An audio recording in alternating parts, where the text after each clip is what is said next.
Hi guys, it's me Udav Saswat. Welcome back to my YouTube channel Udav Tech. In the last video, we created a simple post API in which we use Spring Boot and MongoDB. In today's video, we are going to create a get API in which we are going to fetch all the records, the same records which we saved in the last video using the post API. So those records we are going to fetch today. So let us create an API for that. So let's get started. Let us open the Spring Tool suite. So this is the same project which we used in the last video. So let us go to the product API and let us create one more API. So that is going to be a get mapping. So for that we can use get mapping annotation. So similarly we are having so many annotations like for get mapping, for put mapping. If we want to update something, we generally use put. So like that we are having different annotations. So we will be using them according to the requirements. So let us create a method and we will be sending back this whole object back. So this response entity will be containing this particular.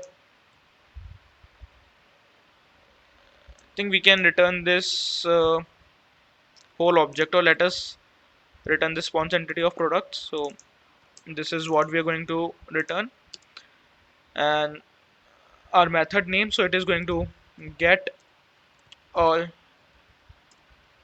products. Okay, so what we are going to do is we are going to use the same repository which we created in the last video, and we are going to use the get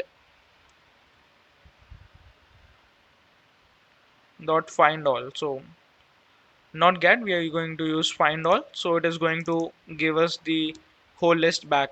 Okay, so once we got that, we want to return it back.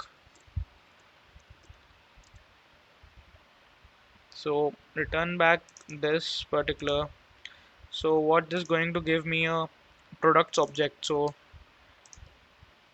or we can return this as it is. So let us give a HTTP status of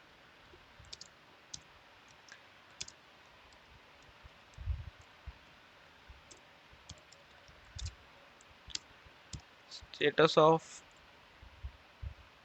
accepted, and let us give this whole as the first argument.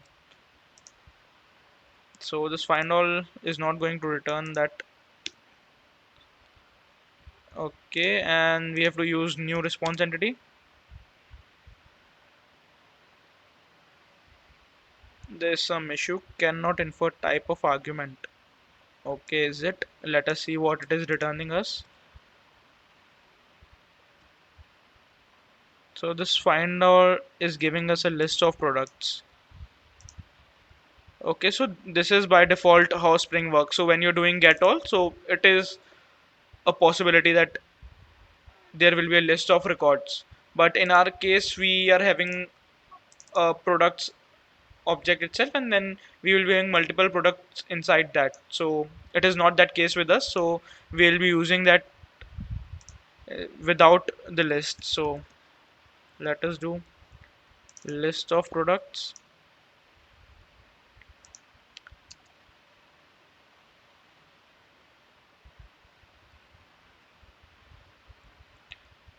Okay, so this is going to give us a list of record products, so that we have to use product list.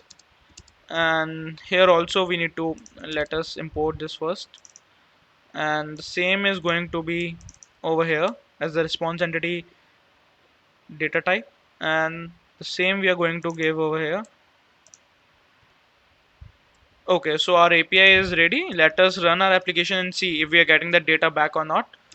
So let us save this and try to run our application, and let us create one more REST API for this. So let us duplicate this one, or let us create a new one itself, because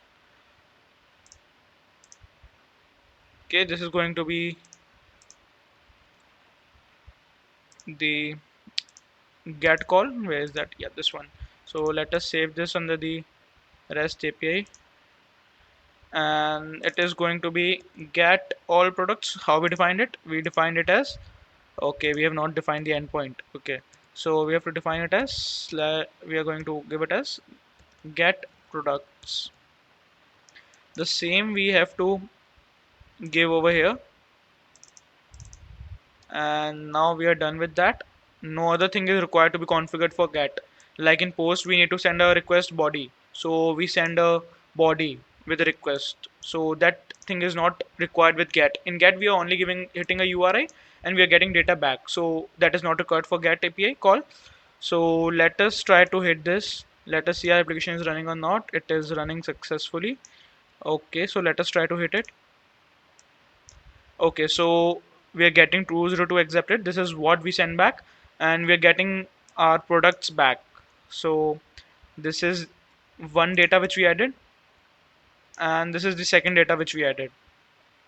Okay, so we are getting the complete data which is there in the database back as the API response. So these only two objects we were having, and these two objects we are getting back in the API response. So we can copy this and see it in the JSON structure as well. So let us go to plugins and JSON viewer and format JSON. So this is the data we added, and this is the data we got back. So our get API is working fine. So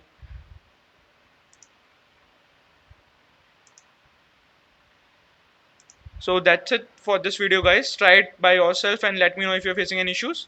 Till then, see you in the next video.